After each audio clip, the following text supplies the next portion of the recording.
Today let us solve few problems or numericals on the Varignon's theorem of moments. In my last video I have explained what is Varignon's theorem of moments and we have proved it as well. Okay, if you have not seen my last video, I will put the link in the description box. Please go through it. Just let us recall what is Varignon's theorem of moments. If a number of coplanar forces are acting simultaneously on a particle, the algebraic sum of moments of all the forces about any point is equal to the moment of the resultant force about the same point. Okay. So, first problem is 4 parallel forces are acting as shown in the figure. Find the magnitude and distance of resultant from A. First, let us resolve the forces vertically. Okay, upward forces are taken as positive, downward are taken as negative. So, plus 100, it is upwards, minus 150 downwards, minus 25 downwards, upwards 200, so plus 200. So, we get 125 kilonewton upwards. Then, since summation of horizontal forces is 0, resultant will be equal to the summation of vertical forces, that is 125 kilonewton. Then let R act, R means the resultant, act at the distance of the x from this point A. Okay, I have represented here all the forces and this is the resultant 125 kilonewton. Let it be acting at a distance of x from point A. Now, taking the moment about A and applying the Varignon's principle. Varignon's principle, what it means? Here in this system, okay, if you are taking the moment of all the forces, that is equal to the moment of the resultant, and all we should take the moment about same point. Okay, so here resultant is upwards, so minus 125 into x. Here minus 125 into x, then this is causing about point A, this upwards 125, okay, about point A it will rotate in a anti-clockwise direction. So minus 125 into x, always moment is nothing but force into the perpendicular distance. So, and it is causing anti-clockwise moment, so it will be minus 125 into x is equal to the moment due to 100 kilonewton will be 0 because it is passing through the point under consideration. Then next is 150. About point A it will cause a clockwise moment. So 150 into 1. Then 25 kilonewton. Okay, it will rotate like this. About point A clockwise moment. So 25 into distance is 1.5. Then 200, it is going like this, so it will cause an anti-clockwise moment. So minus 200 into distance is 2. So we get x is equal to 1.7 meters from A. So the resultant is acting at a distance of x is 1.7 meters from point A.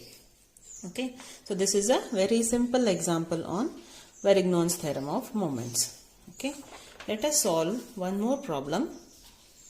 4 forces are simultaneously acting of magnitude 10 Newton, 20 Newton, 30 Newton and 40 Newton along 4 sides of a square. Okay, this square of size 2 meters by 2 meters. Okay, determine the resultant magnitude, direction and its distance from A. Okay, so now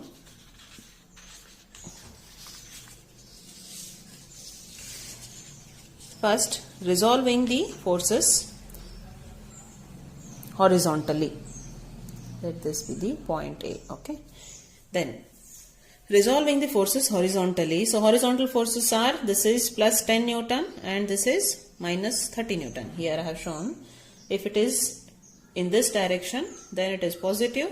Then, towards left, it is negative. So, 10 plus, then minus 30. So, we get minus 20 Newton.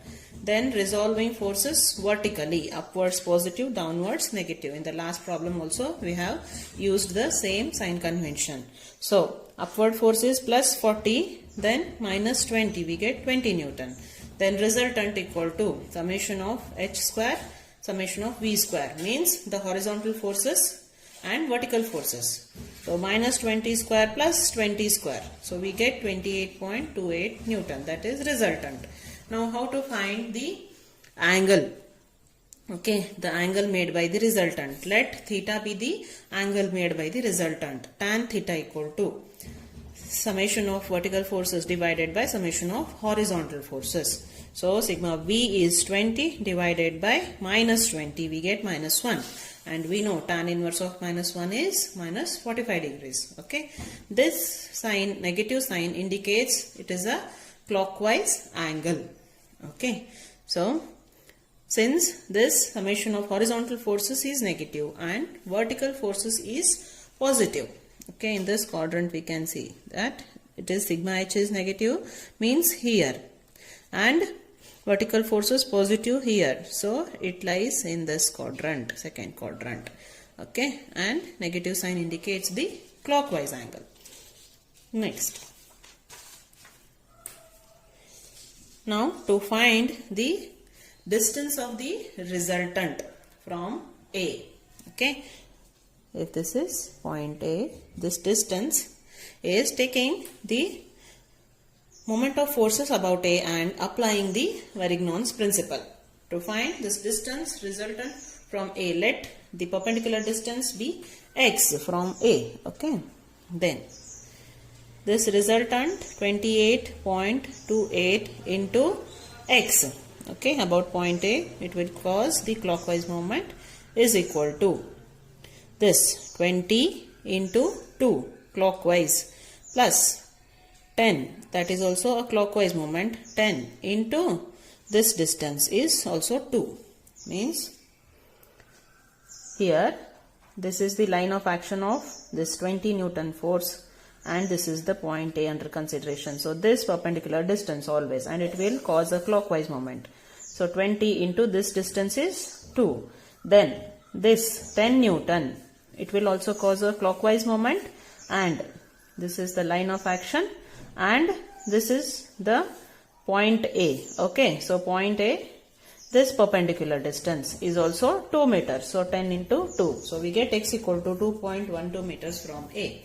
We will not get any moment from the forces 30 Newton and 40 Newton because they are passing through the point A. Okay. Thank you. Please like, share and subscribe to my channel and mention your doubts in the comment section. And please watch the video on Varignon's theorem of moments. I have proved it as well. I will put the link in the description box. Thank you.